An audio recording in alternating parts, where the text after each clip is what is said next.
Hello, welcome. You're watching RT International. Now, exactly 70 years ago, Russians awoke to the glorious news the war in Europe was over. We are following the huge celebrations which are happening across the country. It's the biggest day of our special victory anniversary coverage right here on RT International.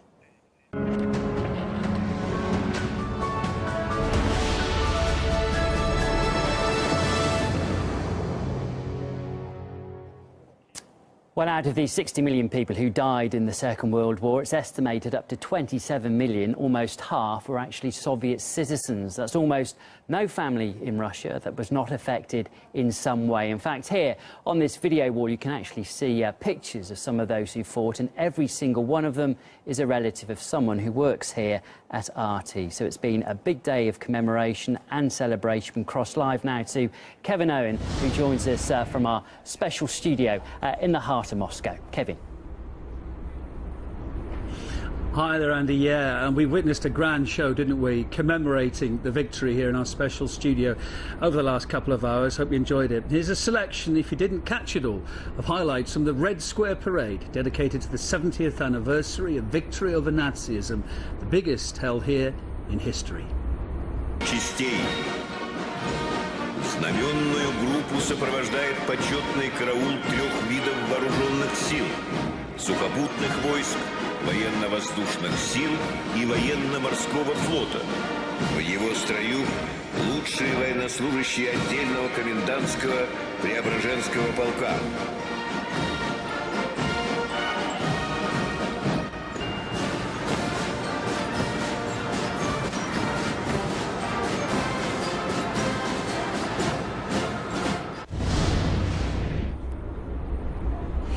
Yeah, that was just a small snapshot. Let's go live now to Artiziko Piskunov, joining us from Menezhnaya Square, just outside Red Square.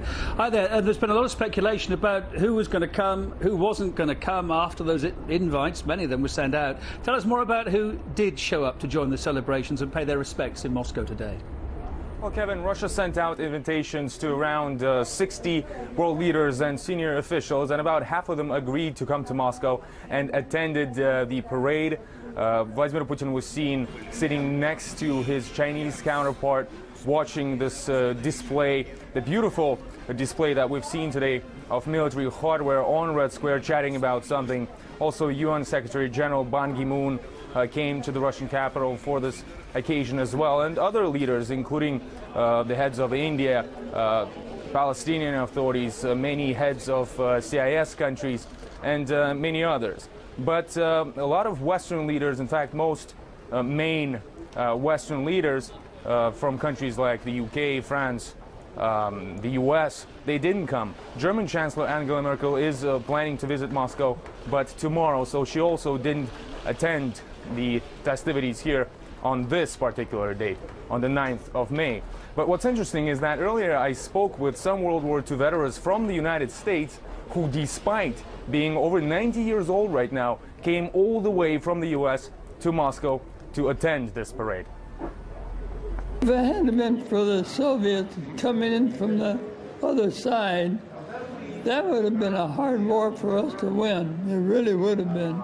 So we're very thankful that the Russians started protecting their side and coming into Germany that way.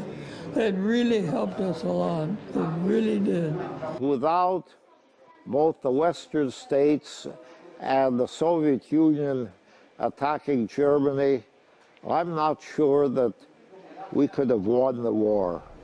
The victory over Nazi Germany 70 years ago was truly a result of a joint effort between the Soviet Union and the West. And one of the main purposes of these commemorative events is for that horrible war, World War, to never happen again, which raises questions if these types of events, these celebrations and commemorations, are really the right occasion for showing off the political differences and difficulties from the West that, well, Russia is currently experiencing. Yeah, Igor, many people with a lot of different thoughts about that. But let's leave the politics aside now. Thank you for that update there from near Red Square. Politics aside, The bigger picture, Moscow's now today seeing the biggest celebration the city's had for years. Now, let's wind the clock back 7 decades ago. The capital was buzzing with the news back then that it had been waiting for so long to hear. Let's remember that. Великая Отечественная война, которую вел советский народ против немецко-фашистских захватчиков, победоносно завершилась.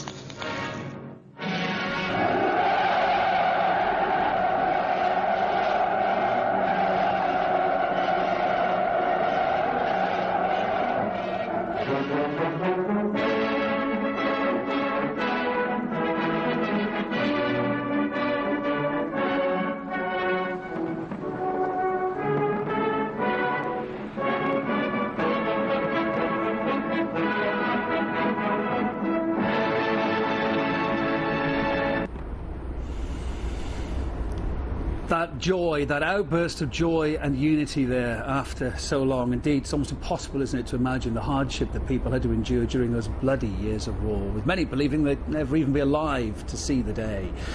We've in fact found a letter written by a Soviet soldier, one Soviet soldier, dated way back, 9th of May, 1945. And this is what he said.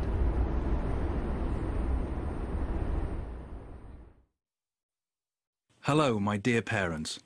With all my heart, I congratulate you on the greatest national holiday, the 9th of May, 1945. The day that millions have been waiting for and dreaming of has come.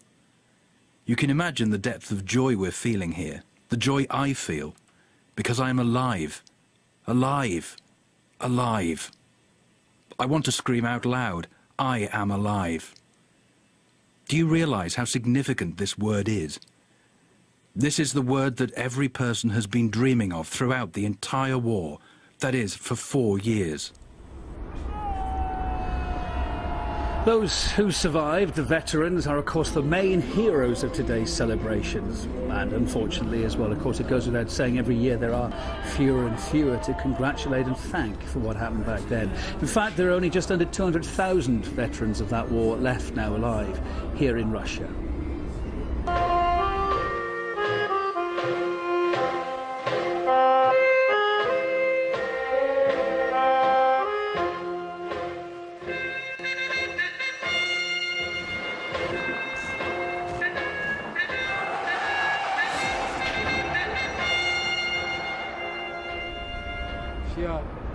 The gentleman you're seeing on your screens there is one of those heroes, Mark Ivanichin. He recalls back then that despite all the hardships, he was certain of victory. У нас не было вот мальчишки, 19 лет нам было, первый курс Московского артиллерийского училища. Не было мысли, что мы Москву сдадим и что проиграем войну. Такой мысли не было. Now you may have noticed this ribbon I'm wearing here. It's one of the main symbols of Victory Day here in Russia. You see it all over the place. Now the same ribbons, the history of it, were used on victory medals established back in May 1945. They were awarded to military personnel and civilians too for their combined efforts in the war.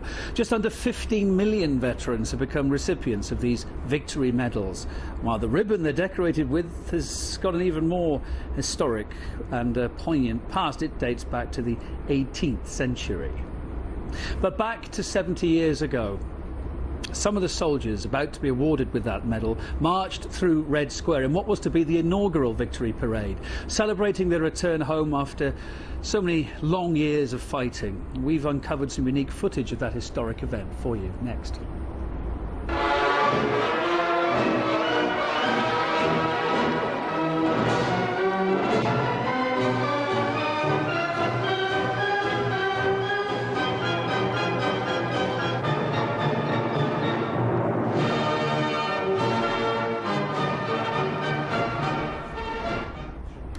Events to mark the defeat of Nazi Germany took place across Europe yesterday, of course, on the 8th of May. There's a reason for that. Let's take a look at how, first of all, the Victory in Europe Day was commemorated across the continent within the last 24 hours or so.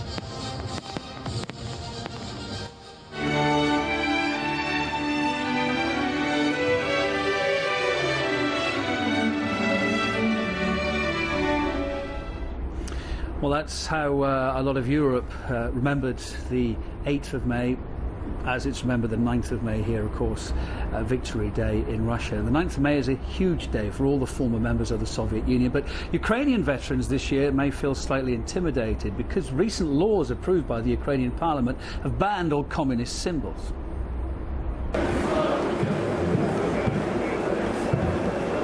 Wir können uns alle sehr gut auf den sowjetischen Anmarsch in die Ukraine und nach Deutschland erinnern.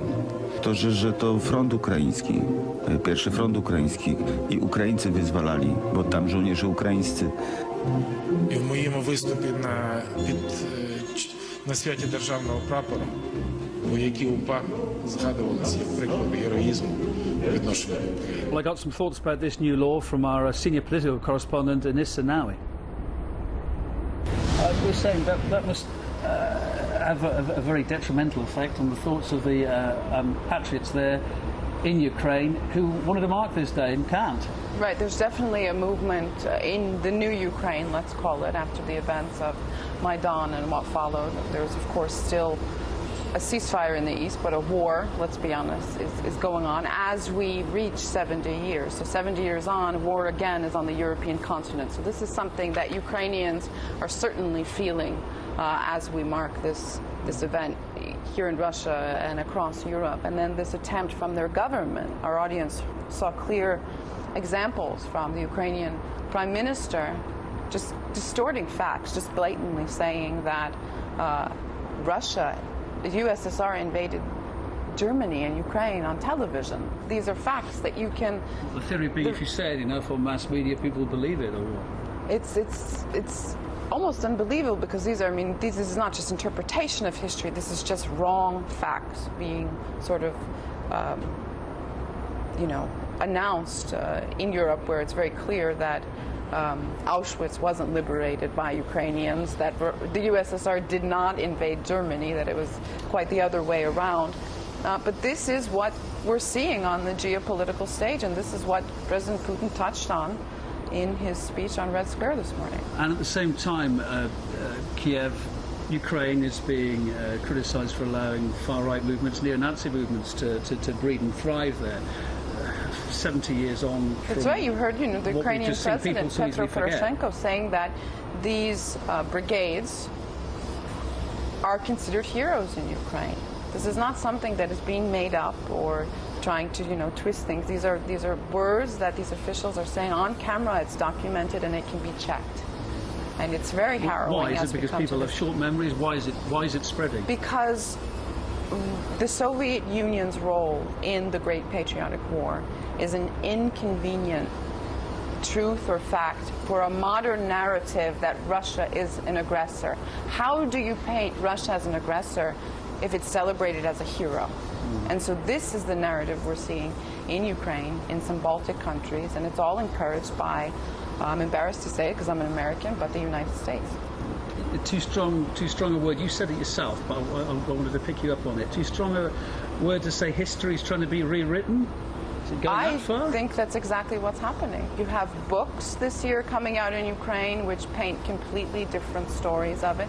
And again, every country, of course, is going to see history through its eyes. That is given. You know, 50% of British believe that the British played a major role in World War II.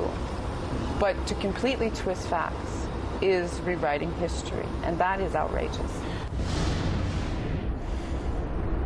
Anissa Nawi in the studio with me a little bit earlier on. Well, we were talking about Germany there, and let's go live to Germany, Berlin, in fact, where ongoing celebrations are continuing as well right now. These live pictures.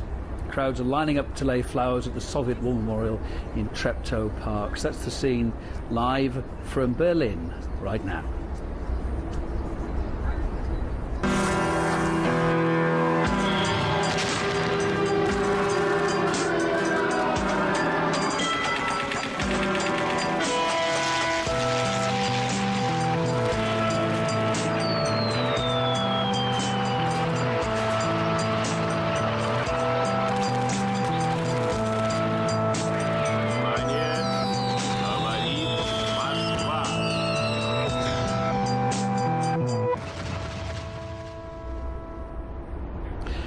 So, across Russia, but most notably here in Moscow, grand celebrations today of one of the most important milestones in modern history, a great and also solemn holiday marking 70 years since Nazism was defeated, paying tribute to those who fought in the Great War to make it happen.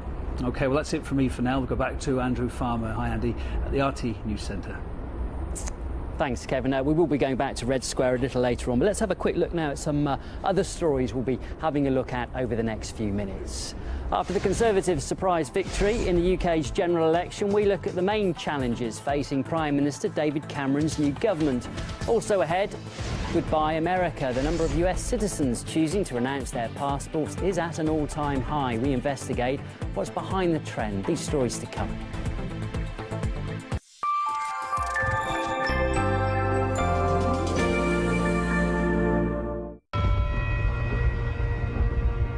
I'm a fighter. I can take a punch. I live. I learn something every day. I strike when I need to strike. I prepare. I've earned everything I have. If I fall, I get back up. I won't be underestimated. I'm Aaron Aid, and I put the boom into boom bust. Turn off your TVs. This is RT, and we're a propaganda bullhorn. Propaganda bullhorn? It is the state-sponsored Russia Today program. Just words, but that should be enough, right? I don't think I'm going to analyze this further. That is just ridiculous. Non-answer to my question. Oh, Johnny's not happy. Our reporters risk their safety and sometimes their lives all over the world to bring people stories non-propaganda channels don't want you to see. And we cover both sides.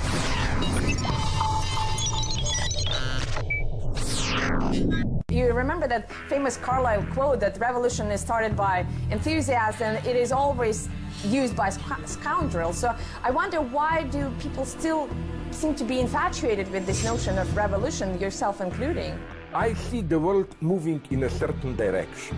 If nothing changes, there will be a catastrophe. Geopolitically, we are getting in a very dangerous situation. Practically, everyone is already talking about a new Third World War and so on. And new apartheid is emerging everywhere. So for me, the true catastrophe will be if nothing changes.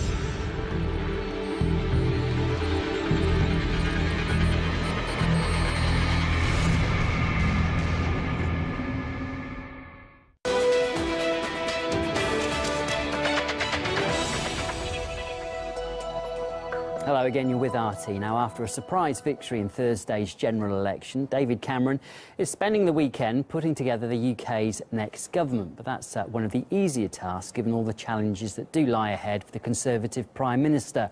Polly Boyko takes a look.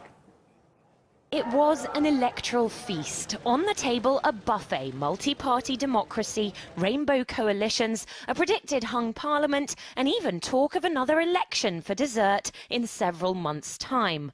But the voting public's taste went against what the polls and the media were predicting. The UK opted for a full serving of Conservative government. So what's on the menu for David Cameron's second course? There are two major issues which could turn his next 5 years here in Downing Street into a bed of nails. One is that in-out EU referendum, which he's promised to deliver by 2017. And the second is the threat of another potential referendum, this time north of the border, where the Scottish National Party has won a landslide victory by taking 56 seats. SNP leader Nicola Sturgeon had called last year's referendum on Scottish independence a once-in-a-generation event. But the SNP's since said that a change in material circumstances could make them push for independence again. And this could provide the perfect excuse. We will deliver that in-out referendum on our future in Europe. Those material conditions have arrived. Scotland is a pro-EU country by and large. So I believe now, because of those things, that we are looking at a second referendum on Scottish independence. So could a renegade Scotland be hanging by a thread within a union whose leader is threatening to pull out of the EU? This time he must deliver that pledge, or he would just face an absolute storm from his own backbenchers and from the public. He's promised this referendum. He now must deliver. He's really boxed himself into a corner. David Cameron may have won a slight majority in Parliament, but Conservative blue mainly extends through rural England. Major cities are broadly Labour, while the SNP's coloured Scotland yellow. We now live in the disunited kingdom. Yes. Alex Salmond lost the battle, but he won the war because of the concessions they gave. Tonight, that's absolutely been confirmed. As quickly as possible, I'm afraid, even though I believe in the union, we're going to have to go to a referendum and probably let them go. But got the north-south divide too, John. No time to celebrate then for this newly elected Prime Minister, charged with leading a country whose politics are becoming increasingly fragmented. As we conduct this vital work, we must ensure that we bring our country together. We will govern as a party of one nation, one united kingdom. The biggest challenge, not just keeping his promises, but also the nation as one. Polly Boyko, RT, London.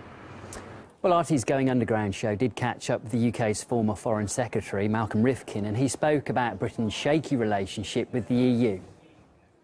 The United Kingdom's had a very difficult, unresolved relationship with the EU for a long time now. We had a referendum way back in 1975, but the EU's changed an enormous amount since then. And I think I'm not a hard Eurosceptic. I want us to stay in the European Union, but I recognise that you have to have legitimacy. And maybe it needs a referendum and the public saying, OK, we've seen some reforms which we welcome. On that basis, we are willing to vote for the United Kingdom to remain in the EU. That's what Mr. Cameron hopes will happen. That's what I certainly hope will happen.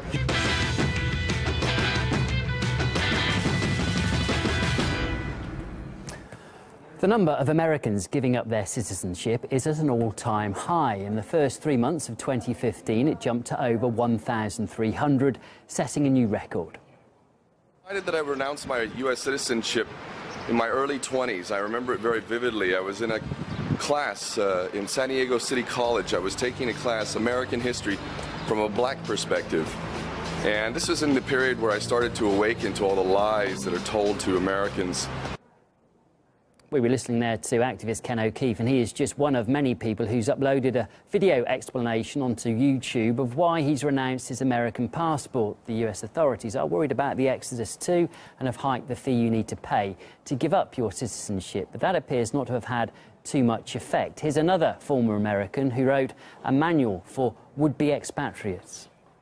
You can see in the State Department's own words how they go about doing the process. Setting.